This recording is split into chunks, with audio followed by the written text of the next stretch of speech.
Hello बच्चों, how are you. हम लोग आज डिस्कस करने जा रहे हैं, पहली क्लास है ये। और ये क्लास है बीए फर्स्ट सेमेस्टर के लिए। और बीए फर्स्ट सेमेस्टर के सब्जेक्ट का नाम है पॉलिटिकल साइंस, क्लास है फर्स्ट। और इस पेपर का नाम है Indian national movement and constitution of India, भारतीय राष्ट्रीय आंदोलन और भारत का संविधान। ये अनेक यूनिवर्सिटी के लिए इसको हम पढ़ सकते हैं। विशेषकर जो है चौधरी चरण सिंह यूनिवर्सिटी मेरठ, माँ शाकुंभरी यूनिवर्सिटी सहारनपुर। ये चाहे कैंपस की क्लास चलती है, चाहे ये कैंपस में क्लास चलती है, और अदर यूनिवर्सिटी में भी इस तरह का पेपर एप्लीकेबल है। आपको क्या करना है, आपको सिलेबस लेना है और सिलेबस ले करके देखना है कि क्या हमारी यूनिवर्सिटी से भी ये पेपर इसी तरह के टॉपिक हैं। यदि हैं तो उसको लेकर के क्लास आप देख लीजिए, और देख करके जो जो आपके सेमेस्टर में है उसका नोट्स बना लीजिए। तीन तरह के क्वेश्चन आते हैं इसमें, मैं बता देता हूँ। पहला क्वेश्चन आता है 75 शब्दों का, 75 वर्ड्स में आता है। दूसरा लगभग आता है 200 वर्ड्स में। एक आता है लगभग 150 वर्ड्स में। ये 200, 225। तो सीधी सी बात है कि हमको इसको कैसे पढ़ना है। इसको कैसे पढ़ना है हमको, इसको हम लगभग 100 वर्ड्स में एक तरह के क्वेश्चन तैयार करेंगे। लगभग 150 से 200 एक तरह के क्वेश्चन तैयार करेंगे। और नंबर 3 के क्वेश्चन जो तीसरी तरह का जो 225, 30, 50 वर्ड्स ऐसे में आता है, उसको हम लोग लगभग 300 वर्ड्स में तैयार करेंगे। तीन तरह के क्वेश्चन सेमेस्टर में आते हैं, किसी भी सेमेस्टर है, चाहे वो मेरठ यूनिवर्सिटी है, चाहे वो सहारनपुर यूनिवर्सिटी है, चाहे वो कानपुर यूनिवर्सिटी है, चाहे वो पूर्वांचल यूनिवर्सिटी है, चाहे वो उधर आपका इलाहाबाद यूनिवर्सिटी है, बनारस यूनिवर्सिटी है, लखनऊ यूनिवर्सिटी है, अलीगढ़ मुस्लिम यूनिवर्सिटी है। आपको अपना टॉपिक देखना है कि हमें टॉपिक क्या पढ़ना है, उस टॉपिक के आधार पे हमको क्वेश्चन तैयार करना है, हमारा सिलेबस तैयार करना है। ऐसा संभव हो सकता है, ऐसा संभव हो सकता है कि किसी यूनिवर्सिटी के कुछ टॉपिक सेकंड सेमेस्टर में है, किसी में फर्स्ट, किसी यूनिवर्सिटी में फर्स्ट में है, किसी में थर्ड में है। सिंपल सी बात है कि हमें अपना सिलेबस उठाना है एंड देन हमको देखना है इसमें क्या क्या पढ़ना है, और उसके हिसाब से अपना नोट्स बना करके, पढ़ करके, तैयार करके we will go to the examination hall. तो ये पहली क्लास है, इसमें हम लोग देख लेते हैं कि इसमें क्या क्या शामिल है। अच्छा, एक बात और बताना चाहूँगा मैं कि मेरठ यूनिवर्सिटी और सहारनपुर यूनिवर्सिटी में तो डिट्टो सिलेबस सेम है। दोनों यूनिवर्सिटी के पेपर में कोई फ़र्क नहीं है, कोई सिलेबस नहीं है। एक्चुअली यूनिवर्सिटी, ये मेरठ जो यूनिवर्सिटी है, यही गवर्न कर रही है सहारनपुर यूनिवर्सिटी को उस समय। तो उसमें लगभग दोनों को मिला के लगभग 1000 कॉलेजेज हैं। कैंपस में तो क्लास चलती है, और इसमें लगभग कितने कॉलेज हैं, लगभग 1000 कॉलेज हैं। उन सभी के बच्चों के लिए, बीए के बच्चों के लिए ये वैल्यूएबल है। साथ में यदि एमए के बच्चे भी क्लास कर रहे हैं, उनके भी सिलेबस में इस तरह का जो है मैटर आता है। उनके पेपर में भी कॉन्स्टिट्यूशन है, उनके क्वेश्चन उस पेपर में भी पॉलिटिकल थियरी है, उनके उसमें भी जो है वेस्टर्न पॉलिटिकल थॉट है। तो ये इस तरह से कोई भी बच्चा उसको पढ़ सकता है। अब हम चूंकि ये क्लास स्पेशली किसके लिए है, ये क्लास स्पेशली फर्स्ट सेमेस्टर के बच्चों के लिए है, बीए के लिए है। तो उसी के हिसाब से हम इसको पढ़ते हुए चलेंगे। पहली चीज़, इसमें पेपर ये मैंने पूरा दे दिया है कि 3 साल का जो आपका प्रोग्राम है ये। तो 3 साल के प्रोग्राम में जो भी आपका बीए आप 3 साल के लिए कर रहे हो। अब इसमें क्या है, होता है कि पहला पेपर इसमें ये भी आपको देखना पड़ेगा कि हमें क्या पढ़ना है 3 सालों में। यदि आपका ऑप्शनल पेपर पॉलिटिकल साइंस है, तो आपको पता होना चाहिए कि हमें तीनों साल में क्या पढ़ना है। पहली चीज़ देखिए, पहले साल में 2 सेमेस्टर होते हैं एक साल में। फर्स्ट ईयर है, इसमें 2 सेमेस्टर हैं, first semester and second semester. इसी तरह सेकंड ईयर है, इसमें भी थर्ड सेमेस्टर, फोर्थ सेमेस्टर। इसी तरह थर्ड ईयर है, इसमें फिफ्थ सेमेस्टर, सिक्स सेमेस्टर। ये सिलेबस है। ऐसे ही other university other than Meerut university and Saharanpur university, आप लोग देख सकते हैं कि आपका पूरे 3 साल का प्रोग्राम क्या है। इसको जैसे मैं डिस्कस करता हूँ, ईयर है वन, सेमेस्टर है वन। सेमेस्टर वन में क्या आएगा, Indian national movement and constitution of India. ये फर्स्ट सेमेस्टर में awareness of right and law practical subject है, नंबर जुड़ते हैं। सेकंड सेमेस्टर में ये पॉलिटिकल थियरी है, आप देख रहे हो, एंड कंसेप्ट है, थ्योरी का पेपर है। इसमें ये क्रेडिट होता है इसमें। 6 नंबर का, 6 क्रेडिट होते हैं। इसी तरह सेकंड सेमेस्टर में प्रैक्टिकल नहीं है। थर्ड सेमेस्टर में political process of in India है, ठीक, पॉलिटिकल राजनीतिक प्रक्रियाएं, जैसे लोकतंत्र हो गया, जैसे पंचायतें हो गई, इस तरह थियरी का पेपर आता है। फिर थर्ड सेमेस्टर में फील्ड वर्क, ये प्रैक्टिकल है। फिर फोर्थ सेमेस्टर में वेस्टर्न पॉलिटिकल थॉट पढ़ना पड़ता है। पश्चिम राजनीतिक विचारक, हाब्स हो गया, रूसो हो गया, लॉक हो गया, जॉन मिल हो गया, इस तरह के आपको थिंकर, ये वेस्टर्न मतलब अमेरिकन और यूरोपियन जो भी हैं, पढ़ने पड़ेंगे। फिर चौथे सेमेस्टर में फिर प्रैक्टिकल नहीं है, पांचवा सेमेस्टर आ जाए ये, फिर ये पेपर उसमें आएगा कंपैरेटिव गवर्नमेंट एंड पॉलिटिक्स। इसमें यूनाइटेड किंगडम का आपको संविधान पढ़ना पड़ेगा, यूएसए का पढ़ना पड़ेगा, स्विट्जरलैंड का पढ़ना पड़ेगा, वियतनाम का पढ़ना पड़ेगा, ये आता है। फिर एक पेपर और पांचवें सेमेस्टर में, 2 पेपर होते हैं पॉलिटिकल साइंस में, प्रिंसिपल ऑफ पब्लिक एडमिनिस्ट्रेशन, एक ये पेपर पढ़ना पड़ेगा। इन 3 में से 1 2 3 ये प्रैक्टिकल का पेपर है। तीसरा public policy formulation and administration in India, एक आपका प्रोजेक्ट होता है फिफ्थ सेमेस्टर में। छठे सेमेस्टर में इंडियन पॉलिटिकल थॉट है, जैसे गांधी जी को पढ़ना है या आपका नेहरू को पढ़ना है, इस तरह के जो भी थिंकर आपके सिलेबस में अलग अलग यूनिवर्सिटी में अलग अलग होंगे, उसको हम पढ़ते हैं, ठीक।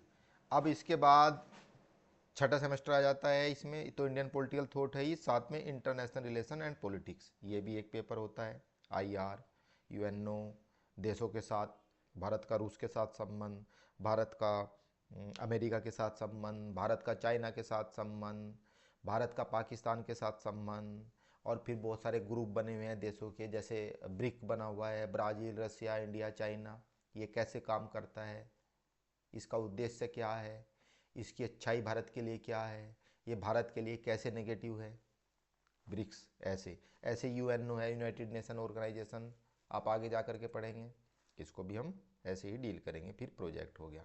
अब मेन ये जो है, ये आपका पेपर हो गया इंग्लिश में सिलेबस फर्स्ट सेमेस्टर का, ये सेमेस्टर का फर्स्ट सेमेस्टर का ये सिलेबस हो गया।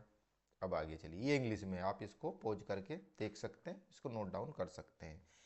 फर्स्ट सेमेस्टर का जो सिलेबस हम पढ़ने जा रहे हैं, उस सेमेस्टर का ये हिंदी में सिलेबस मैंने लिख दिया। ये कौन सा सेमेस्टर है? ये फर्स्ट सेमेस्टर है।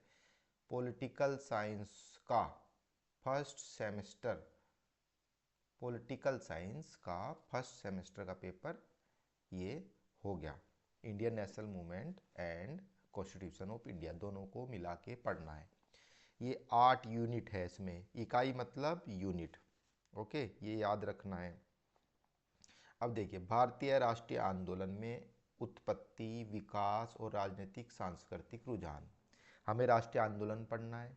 राष्ट्र क्या होता है, आंदोलन क्या होती है, राष्ट्रीय आंदोलन क्या मिलकर के बनता है, राष्ट्रीय आंदोलन के कारण क्या हैं, इसके प्रभाव क्या हैं, ये क्यों चलाया गया, इसमें सफल हुआ कि नहीं हुआ, ये असफल हुआ कि नहीं हुआ, या असफल हुआ तो क्यों हुआ, ठीक। बेसिकली हम जो अंग्रेज़ों से आज़ादी प्राप्त करना चाहते थे, उसके चलते हमने राष्ट्रीय आंदोलन भारतीयों ने चलाया, ठीक। उसके बाद हमारा संविधान कैसे बना, संविधान का विकास किन किन चरणों में हुआ, संविधान का निर्माण कैसे हुआ, कौन कौन सी इसमें कमेटी बनी, कौन कौन सी कमेटी बनी, किस तरह से हमारा संविधान बनाया गया, हमारे संविधान में बेसिक चीज़ें क्या हैं, हमारा संविधान क्या कहता है, किस तरह से राष्ट्रपति बनता है, प्रधानमंत्री कैसे बनता है, राज्यों के मुख्यमंत्री कैसे बनते हैं, एमपी एमएलए कैसे बनते हैं, पंचायतें कैसे काम करती है राज्य में और देश में, यानी कि केंद्र सरकार में और राज्य सरकार में, यानी कि नरेंद्र मोदी जी जो हमारे प्रधानमंत्री हैं, या हमारे प्रदेश में मुख्यमंत्री योगी आदित्यनाथ जी हैं, इन दोनों के आपस में कैसे संबंध है, पर्सनल संबंध नहीं, बल्कि उत्तर प्रदेश का भारत के संघ के साथ कैसे संबंध है, विधायी संबंध कैसे है, प्रशासनिक संबंध कैसे है, कार्यपालिका संबंध कैसे है, कैसे आपस में टैक्स का बंटवारा होता है, ये सब चीज़ें किस में पढ़ेंगे हम, इसमें संविधान में दिया रहता है। आगे भी ये दिया रहता है।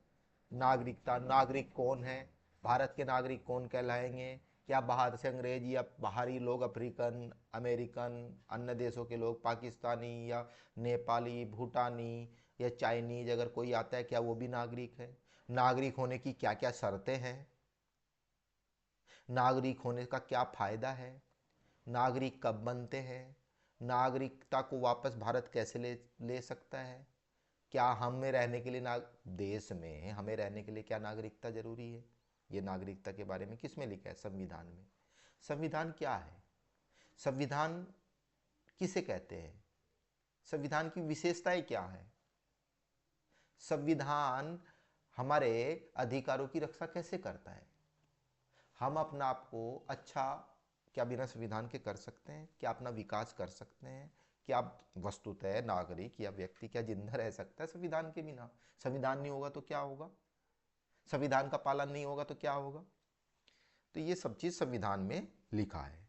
नागरिक नहीं होंगे तो हो सकता है हमको 6 महीने के बाद कहीं भाई यहाँ से चलिए, हमारा आधार कार्ड बनता है, हमारा वोटर कार्ड बनता है, हमें योजनाओं का लाभ मिलता है, हम चुनाव लड़ सकते हैं, हम नौकरी पा सकते हैं, हम अपना ज़मीन खरीद सकते हैं, हम अपना काम धंधा कर सकते हैं, हम सरकार के खिलाफ बोल सकते हैं, हम हाई कोर्ट सुप्रीम कोर्ट जा सकते हैं। क्यों? क्योंकि हम नागरिक हैं।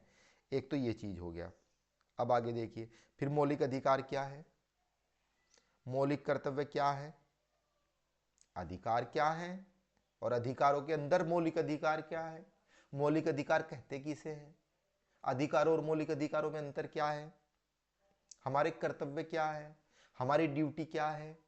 हमें क्या करना चाहिए? जैसे मैं बताता हूं, जैसे हम अपने देश अगर मुसीबत में है तो हम उसकी सेवा करने के लिए सीमा पर भी जाएं। अगर हमारी ज़रूरत पड़ती है देश को, कोई युद्ध होता है बाहर के लोगों के साथ, चाइना के साथ हो गया, अमेरिका के साथ हो गया, पाकिस्तान के साथ हो गया, तो हमारी ड्यूटी है कि हम अपने देश की रक्षा के लिए, अपनी जनता की रक्षा के लिए आगे आएं और देश की सेवा करें।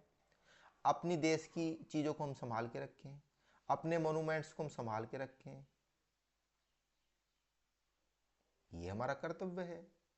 वैज्ञानिक सोच को हम आगे बढ़ाएं, आपस में भाईचारा हो, आपस में विभिन्न धर्मों में समन्वय हो, भाषा के अलग अलग लोग होने के बाद भी हम भारतीयता, राष्ट्र पहले को सोचें। ये हमारा कर्तव्य है। हमारा कर्तव्य है कि हम अपने बच्चों को पढ़ाएं, ये भी हमारा कर्तव्य लिखा है दरअसल ये सब संविधान में। ठीक, ये हो गया मौलिक कर्तव्य। अब हो गया डीपीएसपी, इसको हिंदी में बोलते हैं directive policy and directive and state policy. नीति निदेशक मतलब निर्देशक, मतलब डायरेक्टिव मतलब ये डायरेक्शन देते हैं। किसको डायरेक्शन देते हैं? पॉलिसी जो बनाते हैं। पॉलिसी कौन बनाता है? हमारी संसद बनाती है पॉलिसी, जिसमें प्रधानमंत्री, एमएलए ये सब होते हैं। तो संविधान में बहुत अच्छी अच्छी बातें एक जगह लिख दी हैं, बहुत अच्छी अच्छी बातें एक जगह लिख दी हैं, तो उनको देखते रहो। कौन देखते रहो? कानून बनाने वाले। कानून कौन बनाता है? संसद बनाता है। संसद देखता रहे। जैसे ग्राम पंचायत का लिखा था उसमें, कभी जब संविधान का निर्माण 1950 में हुआ था तो ग्राम पंचायतों के बारे में लिखा था, तो आगे जाकर के 1992 में कानून बना। समान काम के लिए समान वेतन, हिंद पुरुष और महिला हो, यदि एक ही तरह का काम कर रहे हो तो उन दोनों को, पुरुष को भी और महिला को भी समान वेतन मिलना चाहिए। ये भी हमारे डीपीएसपी में लिखा है, लेकिन ये कानून नहीं है। जो कि निदेशक हों, जो कि बताएं किसको? राज्य को। राज्य का मतलब देखो यहाँ होता है देश। पॉलिटिकल साइंस में जहाँ भी स्टेट लिखा होता है, जहाँ भी राज्य लिखा होता है, उसका सामान्य अर्थ होता है देश। तो जब भी हम राज्य की बात करेंगे तो हम देश की बात करेंगे। कैसे बात करेंगे? स्टेट 4 चीज़ों से मिलकर के बना होता है। स्टेट के पास अपनी ज़मीन हो, भारत के पास है, हाँ है। स्टेट के पास अपनी पॉपुलेशन हो, जनसंख्या ही भारत के पास, ये तो स्टेट है। 4 शर्तें होती हैं किसी जगह को स्टेट साबित करने के लिए, 4 बातें होती हैं। राज्य की परिभाषा क्या है? पॉलिटिकल साइंस में देश को राज्य बोलते हैं। तो राज्य की परिभाषा क्या है? उसके पास जमीन हो, उसके पास जनसंख्या हो, उसके पास सरकार हो किसी भी तरह की, चाहे वो लोकतंत्र हो या चाहे कोई वहाँ राजा हो, और उसके पास संप्रभुता हो। संप्रभुता, सॉवरनिटी, इसका मतलब होता है कि देश के अंदर अपने लिए जो भी हम कानून बनाते हैं तो हम अपने हिसाब से ही कानून बनाए। कोई दूसरा देश अगर हमको बोले ऐसा नहीं ऐसा बनाओ, वैसा नहीं वैसा बनाओ, तो हम उसकी बात माने चाहे ना माने, हमारे ऊपर निर्भर करता है। तो हम कहेंगे हम संप्रभु है। जैसे पहले अंग्रेज हमारे यहाँ रहते थे, हमारे ऊपर शासन करते थे, और शासन करते थे हमारे लिए कानून कौन बनाता था? इंग्लैंड की संसद बनाती थी, ब्रिटेन की संसद बनाती थी। तो हम संप्रभु थे? नहीं थे। सरकार थी हमारे यहाँ? थी, भले ही वो अंग्रेजों की हो। पॉपुलेशन थी हमारे यहाँ? थी। भूमि तो थी हम जिस पे रह रहे हैं। तो तीन चीज थी, चौथी नहीं थी। तो हम राज्य थे? नहीं थे, हम राज्य नहीं थे। अब हमारी संप्रभुता कैसे है? हमने वोट दिया और सरकार बनाई। इस समय सरकार में कौन है? भाजपा। भाजपा का ही प्रधानमंत्री श्री नरेंद्र मोदी जी है। संसद में, लोकसभा में मुखिया हैं वो, इसलिए प्रधानमंत्री है। तो वो, हमने वोट दिया उनको और वो संसद में जाके कानून बनाते हैं। हमने उत्तर प्रदेश में वोट दिया योगी आदित्यनाथ जी को या भाजपा को, तो उनकी सरकार बनी। प्रदेश के लिए कानून कौन बनाता है? राज्य बनाता है, स्टेट। देखो एक थोड़ा कन्फ्यूजन है इसमें भी, राज्य को भी राज्य ही बोलते हैं, देश को भी राज्य ही बोलते हैं, लेकिन इस कन्फ्यूजन को समझना पड़ेगा। सामान्यतः राज्य की बात करेंगे, यूनिट होती है। ये हमारा इंडिया है, इसमें बहुत सारी यूनिट हैं। उत्तर प्रदेश है, मध्य प्रदेश है, हरियाणा है, ठीक, या इस तरह के आपका महाराष्ट्र है, आंध्र प्रदेश है, तेलंगाना है। तो ये भी राज्य, इसकी यूनिट्स हैं, इनको भी बेसिकली राज्य ही बोलते हैं, ठीक। लेकिन सामान्यतः भाषा में, पॉलिटिकल साइंस की भाषा में, राज्य जब भी आप पढ़ोगे तो समझना ये देश को बोल रहा है। तो ये पढ़ना है। मौलिक अधिकार हो गया, निदेशक सिद्धांतों के बीच संबंध। अब फंडामेंटल राइट और किसके बीच संबंध? राज्य के नीति निदेशक तत्वों के बीच में संबंध को पढ़ना है, ठीक। इसको मिटा देते हैं, ओके। ये सिलेबस में डिस्कस कर रहा हूँ, उसको ध्यान से पढ़ेंगे तो सारा क्वेश्चन इसमें से हो जाएगा, राइट। चलो, संबंध कैसे पढ़ना है अभी बताता हूँ। मौलिक अधिकारों और निदेशक सिद्धांतों के बीच संबंध संशोधन की प्रक्रिया।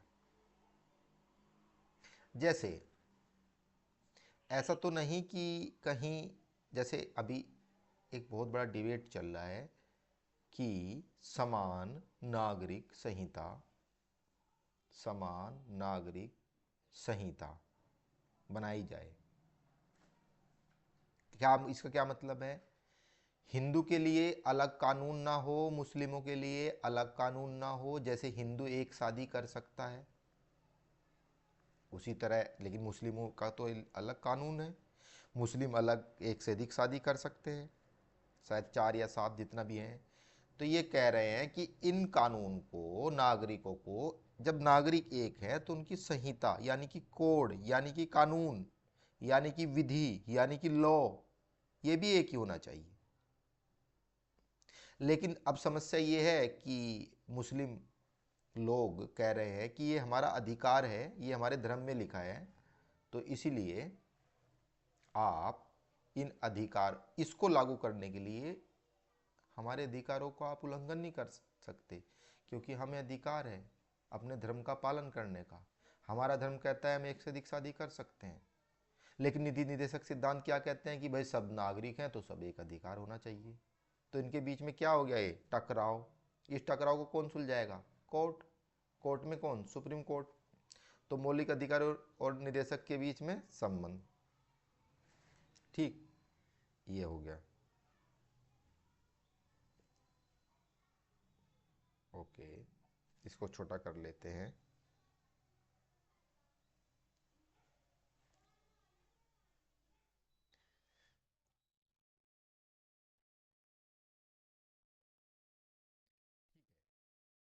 ऐसी संघ विधायिका कार्यपालिका, संघ विधायिका यानी कि संसद, कार्यपालिका यानी कि मंत्री, जो भी कैबिनेट मिनिस्टर है, चाहे वो रक्षा मंत्री है, चाहे वो गृह मंत्री है, चाहे वो प्रधानमंत्री है, राष्ट्रपति है। इस तरह संसद पढ़ना है, अध्यक्ष पढ़ना है, राष्ट्रपति पढ़ना है, प्रधानमंत्री पढ़ना है। और राज्यों में जैसे उत्तर प्रदेश, इसमें जैसे संसद होती है दिल्ली के लेवल पे या पूरे केंद्र के लेवल पे, उसी तरह राज्यों में विधानमंडल होते हैं। उसी तरह कार्यपालिका होती है, गवर्नर है, सीएम है, हमारे राज्य के मंत्री हैं। ठीक, दो तरह के मंत्री होते हैं, एक तो केंद्रीय मंत्री होता है और एक मंत्री कौन सा होता है, राज्य का मंत्री होता है।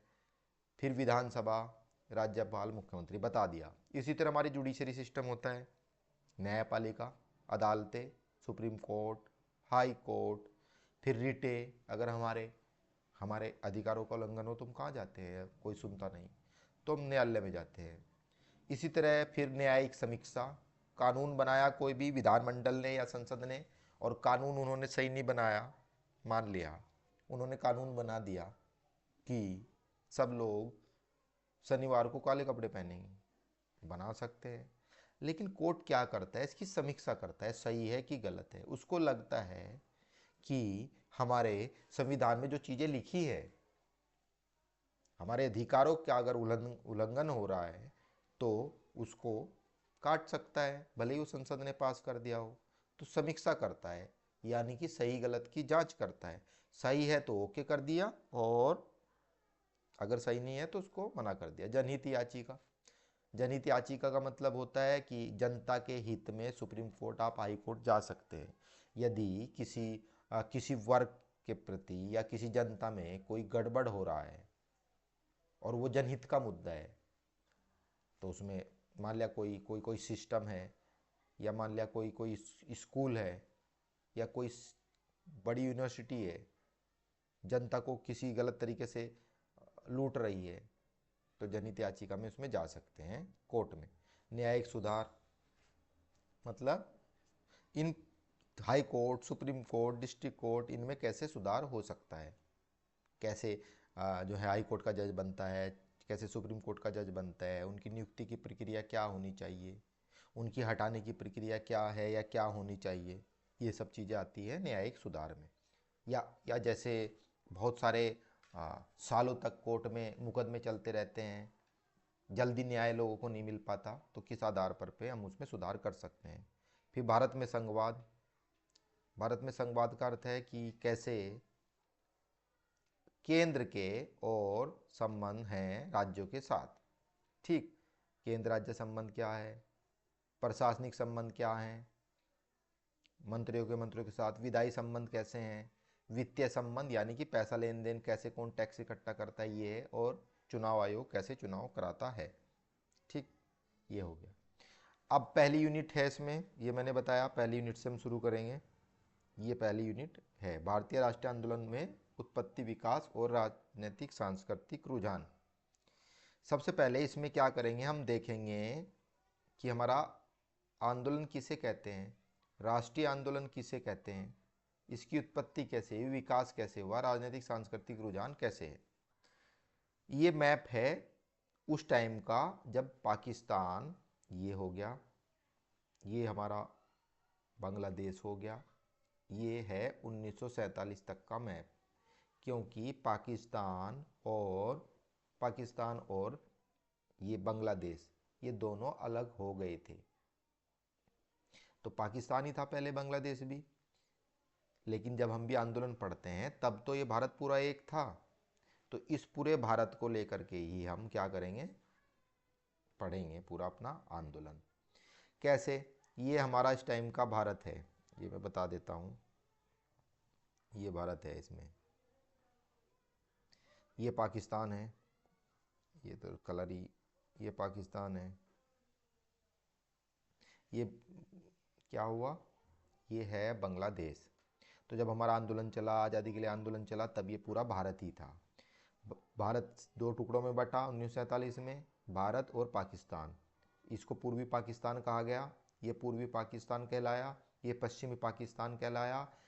इंदिरा गांधी के नेतृत्व में सन 1971 में इससे ये पाकिस्तान को दो भागों में तोड़ दिया गया। ये इसको पश्चिमी पाकिस्तान को पाकिस्तानी बोल दिया गया और पूर्वी पाकिस्तान एक नया देश बना, बांग्लादेश। तो भारत 1947 के बाद अब तक 3 भागों में ये टूट चुका है। तो ये पाकिस्तान, ये बांग्लादेश, ये भारत। अब जो पीला पीला है ये तो मानो आप अंग्रेजों का शासन था यहाँ पर तो, और जो रेड है यहाँ पे राजाओं का शासन था, राजाओं का शासन था। तो ये रखना है। जैसे यूनाइटेड प्रोविंसेस उस टाइम पे बोलते थे, यूनाइटेड प्रोविंसेस का मतलब उत्तर प्रदेश, बिहार अंग्रेजों का शासन। जैसे हैदराबाद किसके अंडर में था, निजाम के अंडर में था। जैसे Rajasthan and central India, Ajmer, Mewar, Rajputana, ये सब राजाओं के अंडर में था। जम्मू कश्मीर राजा के अंडर में था। पंजाब भी उस टाइम पे कुछ भाग राजाओं के अंडर में था। मैसूर, मद्रास स्टेट, ये सब चीज़ें, बलूचिस्तान, ये तो 2 तरह के राज्य हुए। एक तो अंग्रेजों के सीधे आधिपत्य बोल सकते हैं या अंडर में बोल सकते हैं। कौन कंट्रोल करता था उनको, अंग्रेज। और नंबर 2 हो गया,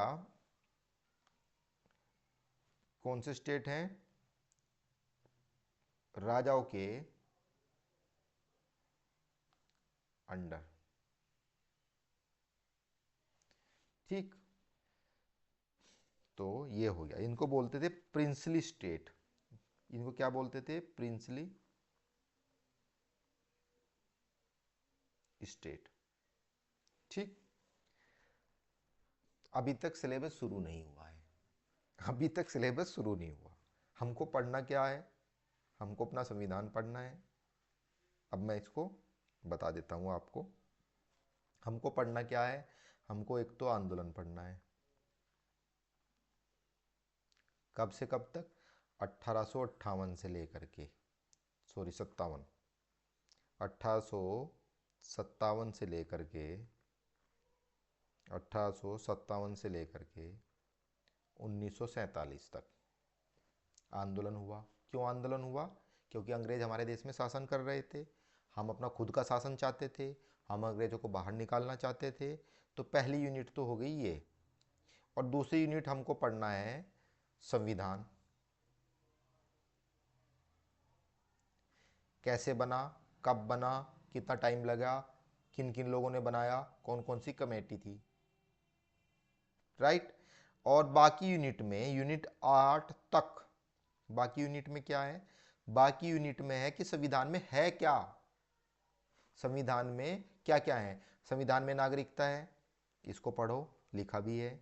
संविधान में और क्या है, संविधान में अधिकार हैं, राइट्स हैं, अधिकार हैं, मूल अधिकार हैं, इसको पढ़ो। संविधान में कर्तव्य है, ड्यूटीज हैं, इसको पढ़ो। संविधान में डीपीएसपी हैं, राज्य के नीति निर्देशक तत्व हैं, इसको पढ़ो। संविधान में राष्ट्रपति है, प्रधानमंत्री है, संसद है, विधानमंडल है, मुख्यमंत्री है, और आपका ये न्यायालय है, supreme court, high court, district court. फिर दोनों के रिश्ते हमारे कैसे हैं, राज्यों के रिश्ते किसके साथ, केंद्र के साथ कैसे हैं। तो ये हो गया हमारा पूरा का पूरा। दोबारा फिर मैंने बता दिया कि हमको ये पढ़ना है। पहला आंदोलन पढ़ना है, दूसरा संविधान कैसे बना वो पढ़ना है, संविधान में क्या क्या है वो पढ़ना है, और फिर अलग अलग एक एक टॉपिक लेकर के हमको इसको याद करना है, पढ़ना है।